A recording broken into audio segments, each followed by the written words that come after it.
Hola a todas y todos, ¿cómo va? Yo soy Ariadna, estudiante del tercer año de la licenciatura en Ciencia Política, y en esta ocasión vamos a estar haciendo un breve repaso sobre los puntos más importantes del programa en lo que respecta a la unidad 5, que trata sobre las teorías contractualistas del Estado, y en esta ocasión específicamente vamos a estar hablando del autor John Locke. Ya saben, cualquier duda o consulta que tengan nos pueden contactar a través de nuestras redes sociales o bien a través de mis contactos que vamos a dejar al final del video, y espero que les sea útil. John Locke, quien también es conocido como el padre del liberalismo clásico, fue un inglés que nació en el año 1632 y falleció en el año 1704, es decir, que su vida transcurre a lo largo del siglo XVII. Este siglo está marcado por el surgimiento del justnaturalismo moderno, en el marco de la revolución científica. Si queremos adentrarnos un poco más a lo que es la teoría del autor para entenderlo mejor, tenemos que preguntarnos entonces qué es el justnaturalismo. El justnaturalismo es una doctrina filosófica que principalmente se basa en el individuo. Podríamos diferenciarlo de los autores de la unidad 2, que serían los autores griegos, quienes piensan principalmente en la sociedad, es decir, en el todo, anterior a las partes. Bueno, a diferencia de ellos, estos autores justnaturalistas se van a basar en el individuo específicamente, y su teoría en sí, o la teoría justnaturalista, se va a basar en la existencia de derechos propios de la naturaleza humana. También es importante destacar que ¿por qué decimos que Locke es contractualista? Porque él cree que la sociedad civil, él y los otros autores de esta unidad, como lo son Hobbes y Rousseau, ellos creen que la sociedad civil surge a partir del contrato o del pacto celebrado entre los hombres, y que de esta forma se va a, entonces, como dije recién, formar la sociedad civil. Bien, Locke va a describir al estado de naturaleza como un estado optimista. Esto podemos contraponerlo tal vez con la idea de estado de naturaleza que tiene Hobbes, en tanto lo va a decir que es un estado de guerra de todos contra todos. En este caso no es así. Si bien puede existir un estado de guerra, esto lo voy a explicar más adelante, no necesariamente el estado de naturaleza es para Locke un estado de guerra, no es exactamente lo mismo. Él va a decir entonces que este estado es optimista, es armónico, es fraterno y es un estado de perfecta libertad y de perfecta igualdad, en donde cada individuo es juez de su propia causa. Esto es importante también. Estos autores van a hablar de individuos. Es una palabra importante a la hora de que ustedes vayan a, en algún momento tengan que rendir el examen para expresarse en palabras de este autor, usemos el término individuos. Bien, él va a decir que estos individuos son entes racionales, libres y, sobre todo, esto es muy importante, propietarios.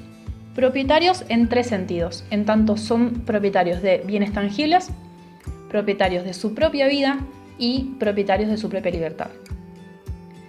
Estos individuos pueden ordenar sus acciones y disponer de sus pertenencias y personas dentro de los límites que estén impuestos por la ley natural. Ahora voy a explicar esto. No existe, no hay jerarquías de poder. Él va a decir que todo poder y toda jurisdicción son recíprocos, y es por esto entonces que nadie posee más que otro. No hay ningún tipo de subordinación ni de sujeción.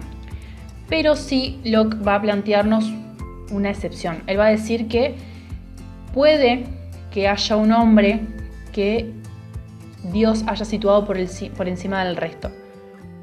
Pero si esto de no ser así, si Dios no ha situado ningún hombre por encima del resto, entonces no hay lugar a ningún tipo de jerarquía de poder.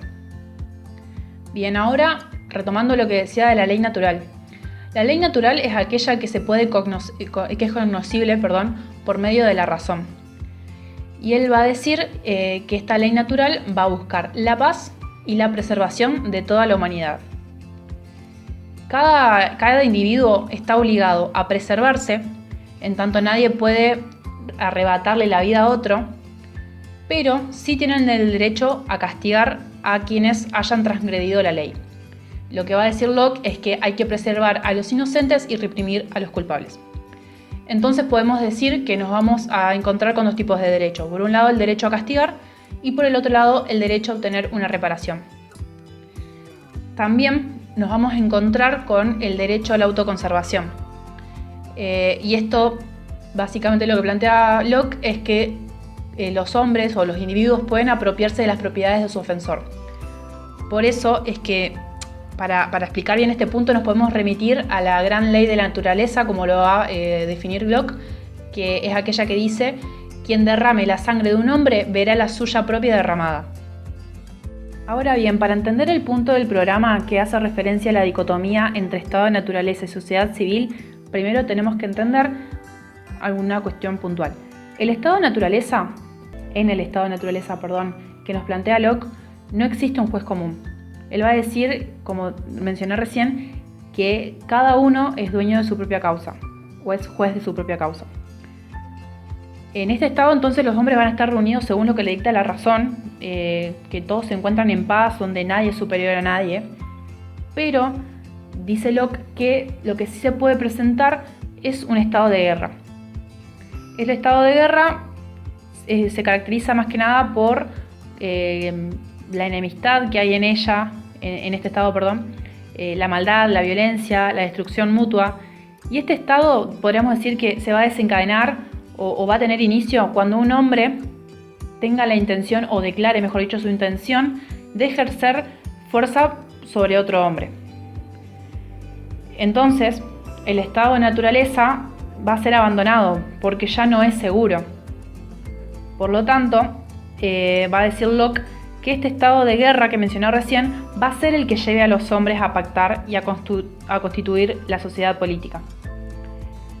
Entonces, para Locke, la sociedad civil surge para asegurar la protección de los derechos naturales, el bienestar y la propiedad por medio de la ley.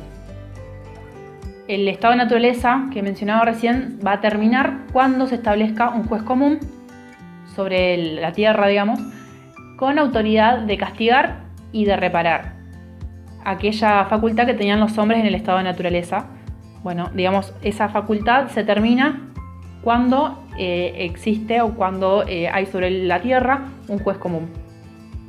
Entonces podemos definir como el fin de la sociedad civil el evitar y remediar los inconvenientes que surgen del estado de naturaleza a través de la instauración de un juez común. El pacto en sí se da con la mayoría de los hombres. Algunos hombres no pactan, pero al final es como que todos terminan pactando igual. Y estos hombres van a otorgar su representación a esa mayoría de contratantes, a esa mayoría que ha pactado. El pacto, para Locke, garantiza la propiedad y gracias a ello se evita la guerra, porque este estado de destrucción y de enemistad pone en peligro la vida de los individuos, el estado de guerra que había mencionado anteriormente.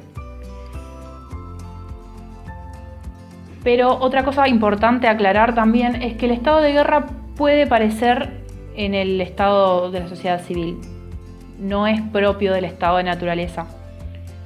Locke va a decir que la guerra o el estado de guerra también se hace o surge cuando las leyes no se aplican por buena fe. Por eso decimos que que el contrato que nos plantea Locke es preventivo. ¿Por qué? Porque va a buscar evitar que se generalice ese estado de guerra. Ahora bien, ya en la sociedad civil, Locke nos va a decir que el hombre libre es aquel que se pertenece a sí mismo, es decir, que es propietario de su propia vida, que puede dominar a otros y es el hombre que posee razón o que puede actuar por su propia voluntad. Esta sociedad civil es la que se va a encargar tanto de preservar la propiedad como de castigar las ofensas. Recordemos que los hombres al pasar o al pactar al realizar un pacto, el pacto que da como inicio la sociedad civil, renuncian a estos derechos y los, podemos decir, relegan a lo que es el Estado, a la sociedad civil. Entonces, como decía, esto se va a dar en tanto los hombres hayan renunciado a ese poder natural y lo hayan puesto a disposición de todos. Y de esta forma la comunidad se convierte en un árbitro, va a decir Locke, en conjunto con los hombres que poseen la autoridad para hacer las leyes, que ahora voy a explicar bien esto. y digamos que la comunidad en conjunto con estos hombres van a dictaminar sobre las diferencias que pueda haber en la sociedad civil. Ahora bien, explicando esto que decía recién, en Locke existe una división de poderes. Por un lado nos vamos a encontrar con un poder legislativo, que es este poder que tiene la facultad de hacer las leyes. Esto está compuesto por los hombres que forman parte de esta comunidad y una vez cumplida, digamos, su tarea de hacer las leyes, estos se separan y se convierten en súbditos de esas leyes que ellos mismos hicieron. Es decir, los hombres, en la teoría de Locke, solamente obedecen a aquellas leyes que ellos mismos se han dado. Esto es importante porque puede marcar una diferencia con el resto de los autores. Por otro lado, nos encontramos con el poder ejecutivo. Este poder ejecutivo es el que se encarga de ejecutar las leyes, es decir, de ponerlas en práctica. Y por último, nos encontramos con el poder federativo. Este poder federativo es el que se encarga tanto de la seguridad de la comunidad o de la sociedad civil, como también de las relaciones internacionales. Otra cosa importante también a destacar en esto es que la soberanía recae sobre el poder legislativo. Y es por esto que para Locke no hay una igualdad de poderes. ¿Por qué? Porque el poder legislativo se sitúa por encima de los otros, porque en él recae el poder soberano, no en el poder ejecutivo ni tampoco en el poder federativo, solamente en el poder legislativo. Pero esto no significa, y esto también hay que tenerlo en cuenta, que haya una división de la soberanía, justamente por eso, porque un solo poder es el que tiene este poder soberano, no el resto. Entonces no habría de ninguna forma una división de la soberanía.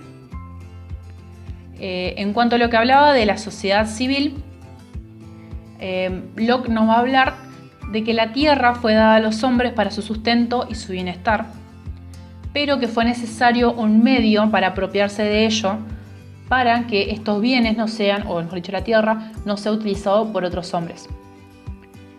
Siempre que el hombre agarra algo, va a decir Locke, y lo cambia del estado en que la naturaleza lo dejó, y este hombre mezclando su trabajo con este objeto y le añade algo que le pertenece, es decir, su trabajo, la fuerza así de su trabajo, de esta forma va a convertir a este objeto en su propia propiedad. Entonces, esto sería la propiedad para Locke. Ahora bien, cuando el hombre se apropia de más cosas de las que necesita, él va a decir que lo que está haciendo le está robando a la humanidad. Entonces la propiedad privada nos vamos a encontrar con que tiene un límite acá para Locke. Él va a decir que el límite de la propiedad es el desperdicio. Pero en la sociedad civil podemos encontrarnos con que el dinero es un bien que no se deteriora, no se corrompe con el paso del tiempo y que a la vez expresa el valor de los bienes que el hombre obtiene. Entonces acá, digamos, habría una diferencia con lo que es la propiedad en la sociedad, en el estado de naturaleza, porque en el estado de naturaleza, si el hombre recoge 100 manzanas, él debe consumir esas 100 manzanas, sino lo que le está haciendo es un robo a la humanidad y está desperdiciando. Ahora bien, si nosotros podemos reemplazar, por ejemplo, si el hombre solamente es capaz de comerse 7 manzanas, él puede vender las otras 93 y va a seguir obteniendo, digamos, el valor de esas manzanas en dinero. De esta forma no habría un desperdicio y no habría tampoco un límite de la propiedad. Bueno, antes de finalizar me gustaría aclarar 2 puntos importantes. Por un lado, Locke nos va a hablar de una república. Él va a decir que la república es la comunidad independiente en la que la mayoría tiene todo el poder de la comunidad.